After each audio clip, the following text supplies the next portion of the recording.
I there is such a joy in that, but it's just sort of it's definitely hard to watch when it's really really good at a place that is typically so crowded, and my like memories of getting really great waves across the point at Malibu, um, having been there, having surfed there for like 4 decades or whatever it's been,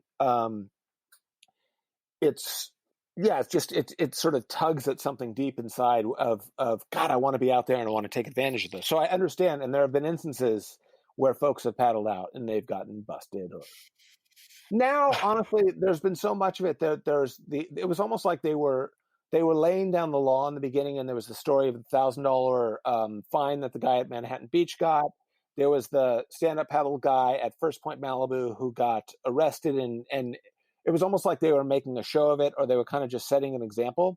Now, from what I know, they've loosened it quite a lot, and it's more just get the hell out of here as quickly as possible, and don't talk back. And if you sort of obediently run to your car, they're not going to make an example of you the way they were before.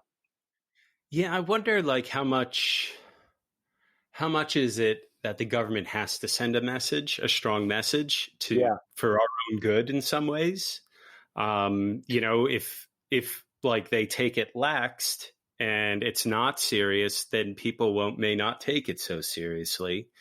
And that might be for our own good, but I imagine it must be a real difficult tension to balance, because you want to enforce and you want people to take it serious because you don't want to waste resources and all these other things. But obviously, like you could go too far too. Absolutely. And I can imagine in some of these civic buildings, like our mayor, Eric Garcetti, who, in fact, like I've seen him at parties. I've like been on a dance floor with our mayor in Los Angeles, and he seems like a super cool guy.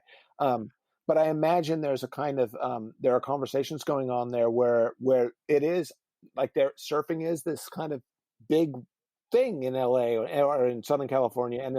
And there's this giant resource that is the coastline. And to sort of, it's tricky. It's yeah. Do you think the local government's done fairly well in this instance so far? From what I can tell, and this is just watching the news every night, but I also have to say that in my sort of circle or sphere, they're not. I know of friends of friends. I don't know if anyone personally there. I've been somehow, and I feel grateful for this, but I've been somehow removed or preserved from having it be really, really close up. And from what I know, just watching the news and reading the paper, California and LA in particular has done really, really well. Yeah. So, like I see a lot of people upset at Gavin Newsom, but I'm also like, it's like a parent who has to be a dick sometimes with their kids, I feel like. No, I think that's a good way of putting it for sure. And I think he's done a fantastic job. Yeah, it's been interesting, watching it and talking to people from around the country, and also watching like how some surfers react to it. Like in Florida, I thought it was really interesting. They did a petition and they tried to really work with the local government to allow them to surf and try to spread the education amongst the local community. So like, I'm really hopeful. I think it's working, but like, that's, one way, I guess, like, but then you see where people get rebellious and they try to act out against the cops. And I don't know. It's been interesting to see the different communities kind of react to it differently. No, absolutely. And the one unfortunate thing here was it was literally day 1 or day 2 of the ban. And this guy goes out at Manhattan Beach. And I sort of understand where he's coming from, but a lifeguard says you can't go out, and he basically just says, "Fuck you, I'm going to do whatever I want." And just, his attitude, which made it in the paper all over and all throughout the surf media. I think I understand that sense of surfing is our birthright, but I think that that didn't help. That was not like a great way to sort of, let's test the boundary, let's test like the edge of this thing, and that's where it starts with some arrogant guy, How do you think the surf media has been covering it? I don't know if you follow it as much, but I've been following some of it. I was following it more closely, and at this point, I mean, I think people are trying to be responsible. I know Surfline's idea is that stay at home and watch basically the cams and get your joy there. And then of course, like most platforms have sort of done a lot of replaying of old stories. WSL, great stuff from last year or the year before, and then a lot of the old surf films have come back. So honestly, it's sort of like normally we're getting new content in, right? Like there's normally there's a circulation of great clips and great this and that, and the Wave of the Winters, or we're a little late for Wave of the Winters, but whatever stuff that would be going on, and of course the WSL events would be like filling the home pages. There's not so much of that. So I mean, and you can only I guess the reporting on it's hard. It was interesting and compelling because it was so novel a while ago, but now it just feels like it's to keep sort of saying beaches are closed. There's not a lot of new things to say, really.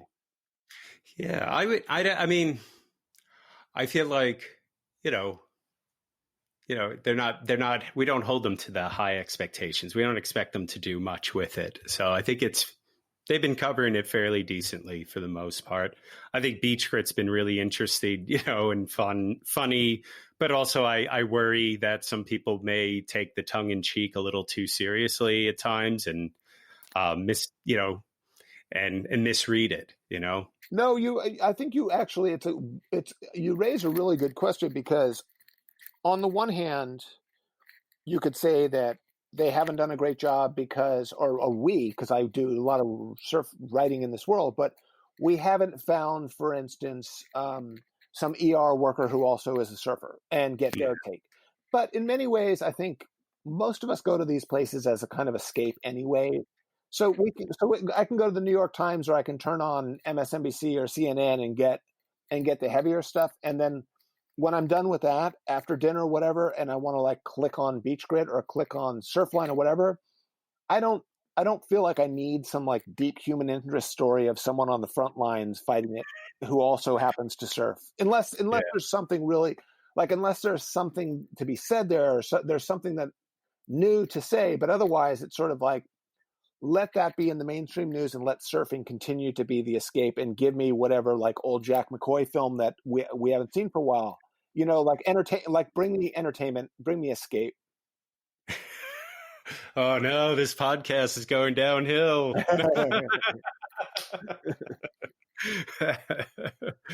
Oh man.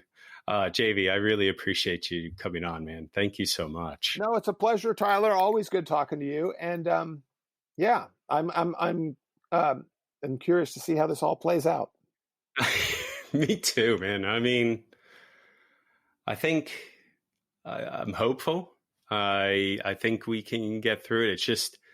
I think they just need to get the tests. That's the biggest thing. And, my concern is obviously this president. I'm sorry to certain listeners, but I'm I just can't, they're not delivering on the tests, and that's what we need. Yeah. Those are the things that are going to get us out of this. And Germany had a test. Trump tried to buy the company that was making the test, and they couldn't do that. And so then Trump and the company was like, hey, you can't buy the company, but we'll give you the designs for free, the patent. You can just go use it and make as many as many tests as you want. And they wanted to own it so they can sell it and make money on it. Yeah. It's Sounds crazy. familiar. That was in January, February. Yep. So anywho, but thank you, man. I really do appreciate it. It's good to talk to you. Good to see you. Likewise, Tyler. Take good care, and we'll talk again. You got it. Thanks, Jamie. Okay. Bye-bye.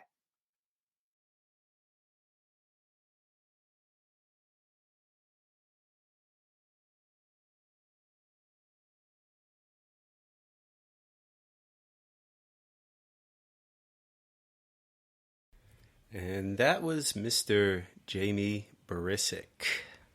Love talking to that guy. So now we move on to Mr. Chaz Smith. I've been trying to get this guy on the show for a while. I was pretty excited when he answered a DM I sent him. And yeah, it's been, really cool. I've been obviously following his work for a while. I always have little mixed feelings. Like sometimes you read it and you're like, no, that's not right. But still, like, it's really fun and engaging. And I think he, really loves surfing and surf culture. And so it comes out. And it's definitely a really fun conversation that we have. And yeah, give it a listen. And then I will see you at the end of the show. Stoked you could be to come on, though. I'm really, really, really stoked to have you on. I mean, it's been trying for ages. Thank you so much for having me, and I'm so sorry dropping the ball on. Not even, dude. What are you talking about? I'm just sure I dropped random messages. So many stupid emails and all that. Yeah, don't worry. No. Sorry. No, please, by all means. I mean, shit. So you got to go and you got them on Dirty Water. Yeah, Dirty Water with Eric Logan and Pat O'Connell. Let's promote this. So you have this show that you just started with Derek called Dirty Water. Yeah, I mean, doing anything with Derek. The whole reason I love it, I'm just Paul Schaefer to his David Letterman, and just sitting though and looking at Derek's face, because we do it on dumb Zoom or whatever, right? Where with David Lee Scales, the other podcast, The Grit. I love meeting with David in person, and we've been doing that forever, and it's great. But Derek lives in Australia, and so I don't get to see him much. So seeing his face on Zoom is enough to make the podcast the best thing ever for me. He is a handsome man, too. He's a handsome man, an older, handsome man. Yeah, with style. Completely. Absolutely. So we're going to get into this coronavirus because this has been my spiel, I guess, for the last month, because I'm in Brooklyn and I am in the thick of it. So are you scared? I've to be honest, I was pretty good up until about a week ago. And then things have been, I've gone through more emotional kind of roller coasters in some ways. Because of people you've known who have been affected, or? It's been a mix of things, right? One is I did an episode last week where I interviewed two friends who are on the front lines in the ER. And that was pretty sobering. These are two dads. Their wives also work in the hospital too. They got kids, trying to balance that shit out and being overwhelmed. And he's like, my friend Brandon's like, dude, you don't even know. You don't know. There's so many symptoms. People getting rashes and have COVID. Some get respiratory. Some get fucking bowel issues, stomach issues. So he's like, we just don't know anything about this. He said, take everything you know about the flu, throw it out the window. It doesn't apply. He's like, I've had people who look totally normal, but their breathing level is at an 80, which is really ridiculous. That's normally something they put you on a ventilator on. So it was really weird stuff. So that stuff definitely scared me a little bit.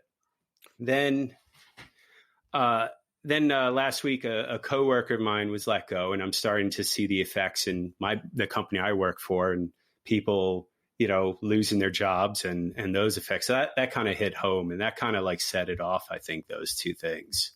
And then now I go into public, I have anxiety going out anywhere where there's crowds of people. Freaks me out.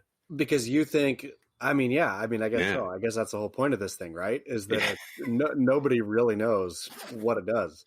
No. And it's I go out in public and it's more I feel partial guilt. I'm the person spreading it potentially and not doing it right. But then I also feel these motherfuckers are out without masks. What the fuck is wrong with these people? They're all clustered in, and you're this shit's never going to end. But look at Sweden, though. What if we would have done it like Sweden, where you just let it all open? Yeah, and you get the herd immunity, and sure, there's whatever. So here, right? Hospitals are empty. They're furloughing hospital workers because nobody has it, and yet they're clamping down. And of course, we're California, which is different, but they're clamping down more and more. So starting Monday here, mandatory to wear masks outside, even though there's not one person in the hospital with it. Nobody has it. It feels like it's a New York, again, you in Brooklyn. I can't say I feel your pain. I feel like Bill Clinton. I I feel feel your pain. Yeah. No, dude, like you can have empathy Sure. and